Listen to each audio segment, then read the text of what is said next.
लड़की ने चुपचाप पड़ोस की ओर देखा तो पाया कि उसका चचेरा भाई देर रात तक काम कर रहा है। इस घुप अंधेरी रात में उसने मेज पर रखे बल्ब का ढक्कन खोल लिया ताकि कमरा और रोशन हो सके। अगले दिन सुबह भाभी को कंपनी से फोन आया और उन्हें बाहर दौरे पर जाना पड़ा।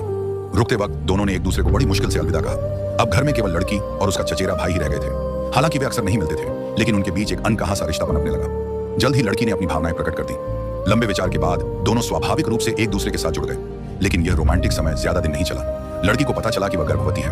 पत्नी को यह बात न पता चले, इसलिए आदमी ने उसे एक दूर पहाड़ी गांव भेज दिया। वहां उसे एक जर्जर सी झोपड़ी में बसा दिया गया। रुखसत होते समय उसने वादा किया कि अक्सर मिलने आएगा। लड़की दिन पर दिन उसका इंतजार करती रही, यहाँ तक कि बच्चे को जन्म भी दे दिया। लेकिन चचेरा भाई कभी लौटकर नहीं आया। दिल की पीड़ा से उसकी आंखें फूट फूट कर रो पड़ी, लेकिन शिकायत करने के लिए कोई नहीं था।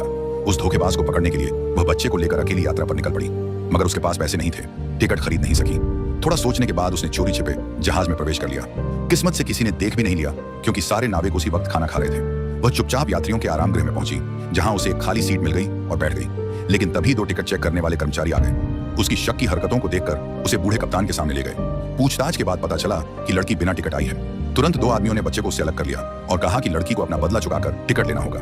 कुछ मिनट बाद जब वह बच्चा वापस लेने गई तो उन दोनों आदमियों ने रोक दिया। दोनों को पार करके लड़की ने बच्चे को गले लगाया और जोर जोर से रोने लगी। उसका दिल बेबस और दुख से भरा हुआ था, लेकिन उसके पास कुछ करने का कोई उपाय नहीं था।